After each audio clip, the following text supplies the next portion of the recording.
Hi! Welcome back on my YouTube channel. At kung bago ka pa lang dito at hindi mo ako kilala, my name is Charlene Pacatang. Nagtuturo ako tungkol sa Facebook ads, sales and marketing dito sa aking YouTube channel. Kaya kung isa ka sa mga business owner, kaya naman startup entrepreneur, kailangan mo matutunan ng Facebook ads, sales process, and marketing tips, consider to watch my videos.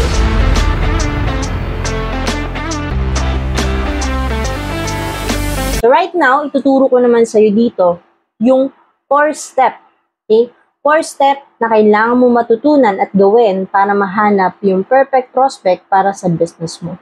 So, papakita ko sa iyo ngayon dito sa screen. Alright, so makikita mo dito sa screen yung 4-step to find your perfect prospect. Ano nga ba yung 4-step na yan, no? Hindi na natin patatagalin, papakita ko na siya sa iyo. So, first step is to know your target. Pag sinabi natin to know your target, dapat alam mo yung demographics nila, yung psychographics nila, behavior, interest, and etc. Sa demographics, if familiar ka na sa Facebook ads, o kaya naman na-try mo nang gumamit before ng Facebook ads, malalaman mo na kapag sinabi natin demographics, ito yung sa age, gender, location, di ba? Ngayon, sa psychographics naman, ito yung desire or pain point. Para malaman mo na yung product mo na yun ay makakatulong sa kanila, kailangan unang-una alam mo na solution yung product mo. Hindi lang siya para bumenta ka. Okay? Yun yung first goal mo. Okay? Makatulong yung product mo sa kanila to solve their pain point o kaya naman yung desire o pinapangarap nila. Mahalaga rin na alam mo kung ano ba talaga yung behavior nila. Kung engaged shopper ba sila o kaya naman sino yung mga pinapollow nila, yung interest nila. Diba? Kailangan malaman mo yun. And ang tip ko sa'yo, don't use sana all strategy. Kasi kapag sana all strategy, that means you will not sell at all. Wala kang mabibenta kasi tinatarget mo lahat. Ito yung dapat mong matutunan kapag ka nasa business ka na. Hindi lahat ng product ay para sa lahat. Okay? Cosmetic, majority babae lang gumagamit. Health products, majority gumagamit yung mga health conscious. Diba? May mga kanya-kanyang prospect bawat product. So, you have to be mindful pagdating doon. So, pag-usapan naman natin yung step number 2 na kailangan mo malaman to find your prospect. So, step number 2 is your customer avatar.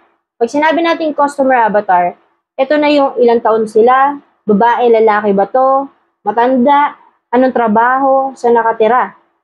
May lahat ng aspect kailangan mong malaman. Pati yung trabaho nila, magkano kinikita nila, breadwinner ba sila, solo parent ba yan, etc. So, ganun kapag kaalamin mo yung customer avatar mo. Ibig sabihin, napipicture mo na talaga o kaya nakikita mo na sa isip mo, okay? May sinasabi sila dyan yung picture, no? Nakikita mo na yung picture ng target buyer mo, ng target prospect na gusto mong pagsilbihan o kaya i-serve gamit yung product mo or services mo.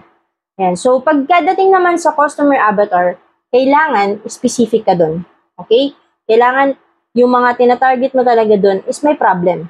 O kaya naman, may hangad, yung desire, no? Lagi mo lang isipin yung pain point and yung desire. So, hindi yan nawawala.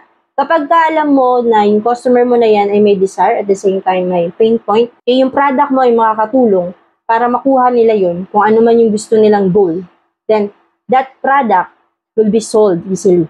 Kaya hindi ka mahihirapan magbenta.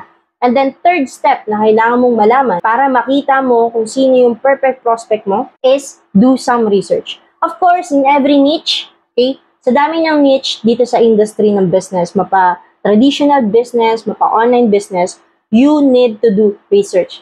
Okay? Kung magbe-business ka pero tamad kang mag-research, well, kailangan mong malaman sa umpisa pa lang na ang pagbibusiness ay hindi isang snap and then bukas mayaman ka na, bukas successful ka na.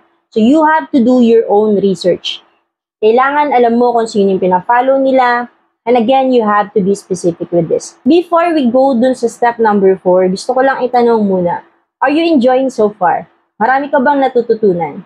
If marami kang natututunan at marami kang aha moments dito sa ating topic, like this video, share, and then comment ka na din kung ano yung nagustuhan mong topic dito. Okay? So proceed tayo, step number 4. Do some validation. Pag sinabi mong validation, kailangan alam mo na effective. Okay? At the same time, bumibenta ba yung product na yun? And another tip, you also need to think kung may competitor ka. Okay? Dahil kapag marami kang competitor, that means yung pera nandoon. Kaya kapag may mga competition, malaki yung competition, huwag kang matakot. Isa lang indicator kapag maraming competitor. That means that product and that industry or niche is profitable. Paano mo gagawin ito?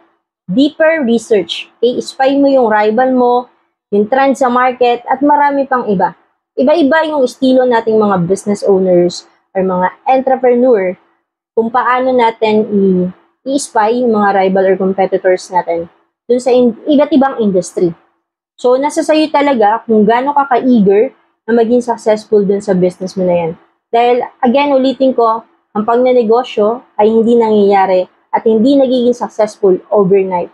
So, you have to make it over and over. In the first night or in the first year, first couple of months, for sure, ikaw lang mag-isang gumagawa pa niyan. Pagdating ng time na naging successful na yan, you will leverage your time dahil nakapag-acquire ka na ng mga staff mo, ng mga tao na pwede na makatulong sa'yo.